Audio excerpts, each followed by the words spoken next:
new Premier League weekend is about to kick off. We're going to be predicting every single matchup from this. I'm very excited, looking forward to this. I'm going to be continuing making this into a series and hoping that my predictions can help you guys enjoy this weekend a little bit more.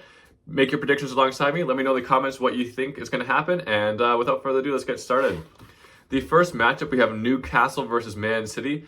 This is a very interesting matchup now because City has some injuries. We're going to see De Bruyne out and we're going to see Rodri out. And that midfield is going to look extremely weakened with only Gundogan and Kovacic in it. Weakened in comparison to what they were. It will still be a very strong midfield, but it will give Newcastle a chance. Newcastle are at home. It is a gauntlet to go up to Newcastle and to play them there at St. James Park. They are absolutely lethal there. So I do think this will be a really good matchup. I think we need to keep in mind that without De Bruyne, without Rodri, that midfield is going to be not able to move the ball up the pitch as quickly. The defense is going to be weaker because Rodri's not going to be able to clean up as much going on back there. Newcastle also have some injuries as well. Callum Wilson isn't in the lineup, but I don't think that is as crucial as Rodri being out. Callum Wilson is a really good striker, but I do think Isak is a better striker on the team overall. So as long as I have Isak in the lineup, I think Newcastle will do really well here. I'm actually going to make a bold prediction here. I'm going to say it's going to be a 2-2 draw. I just think City will not have enough. They'll not know how to adapt with having a midfield weakened by those two being out. I think when we see Rodri not in the lineup and we see De Bruyne not in the lineup, they lose matches, they draw matches. With them both in the lineup, they win matches. So as a result, I'm going to give Newcastle the edge here in terms of that they're going to draw the match at a 2-2 draw. All right, moving forward into Arsenal versus Leicester. Arsenal at home after getting that draw against Man City. Pretty robbed there, getting that red card from Leandro Trossard with two, I would say, weaker yellow cards. Yellow cards in a weaker sense that I think it is a big match that kind of should have just been left out. But Arsenal need to really look to bounce back here against Leicester City. They're facing a lower table team right now. This should be a brilliant matchup for them. I think Arsenal will win 3-1. They're going to be at home. I think Leicester will get one goal here from maybe a Jamie Vardy. Maybe get some build-up play. Maybe get a weak garbage goal at the end of game. But I think it will be 3-0 Arsenal pretty quickly, and then Leicester will get a late winner there.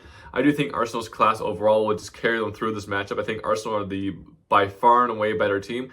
And overall, Arsenal, I do think, will be really looking to win this title this year, and they need to win matchups like this. Now, a bit of a mid-table matchup here. We've got Brentford versus West Ham. This is a very interesting matchup. This could help really shape these two teams' seasons right now. I think West Ham aren't off to the start that they really wanted this season. They brought in a new coach. They brought in a lot of brand new signings, and it just hasn't really been going well for them. Brentford, on the other hand, have started off a lot better than they finished last season, and I think Brentford's really happy with seeing even Tony go and still being able to win some matches, draw some matches, and ultimately perform pretty well in the Premier League so far. So can Brentford keep that up? They are at home. I think West Ham have a lot of quality on their team that Brentford is lacking in the likes of Mohamed Kudus. Mikel Antonio is a brilliant striker. Jared Bowen is one of the best players in his position in the Premier League. He's definitely going to be looking to get a better move this summer, hopefully. But I think West Ham just have quality on the pitch that Brentford are lacking. I think that's going to give West Ham the edge in this matchup. I think West Ham win this matchup 2-1. Chelsea versus Brighton, another very interesting matchup. Two teams that have started off really strongly after poor seasons last year. Chelsea, Nicholas Jackson's finally starting to look good for them. That addition of Jadon Sancho, will that be a difference maker for them? We're going to have to see. Brighton with getting some health back, with Matoma being back, with Ferguson being back. They're definitely looking better, looking more cohesive. With De Zerbi not being there, it's actually almost looked like it's helping Brighton in a sense. So this matchup is going to be really interesting. I think if either team were to win this matchup, they will finish ahead of the other team at the end of the season. So if Brighton win this matchup, I think Brighton will finish ahead of Chelsea. If Chelsea wins this matchup, I think Chelsea will finish ahead of Brighton. They're both at the same level, which is kind of hilarious when you think about that, because Chelsea spend £1 billion on transfers and Brighton spend, your local bill at a grocery store on their transfers. So when in reality, I think it's pretty hilarious to see that they're both in this position. Chelsea have even bought players from Brighton for like £100 million before, and they're still in that position. So I would say it's going to be a very interesting matchup. Brighton are away from home. They tend to really come out of their shell sometimes away from home, and they really try to go for it. So I think it's going to be a 1-1 draw here between Chelsea and Brighton. We then have Forest versus Fulham. Another very interesting matchup here. Nottingham Forest haven't lost a match on the season yet. They have some draws. They've got 2 wins and they've got 3 draws. And they've been playing very well. Last season, they were in a relegation battle. But so far this season, they've almost willed themselves to this level on the table. They're going to be hoping to have a better season. And I think being at this point so far in the season will help them avoid relegation battle altogether, which is ultimately what Forest are wanting to do this season. Fulham, on the other hand, again, finished around mid-table last season, are in mid-table this season, have played pretty well this season. I think Ultimately, they are a very good and quintessential Premier League team. They can beat anybody, they can lose anybody, they can draw at anybody. So it's really great to see that. Forest are at home. They've been performing pretty well, so I'm just going to give Forest the edge here. I'm going to have them winning 2-1 versus Fulham. I think that's a fair result, and I definitely think Forest will beat Fulham here. Wolves versus Liverpool. Now, this is going to be really terrible for Wolves fans here. You're at the bottom of the table. You haven't won a match. You've got one draw in the season. You've conceded 14 goals. You've only scored 5. You've got a -9 goal differential. What's happening? And then now you're about to go through a gauntlet where you got Liverpool coming up. I think you have Man City in a couple weeks.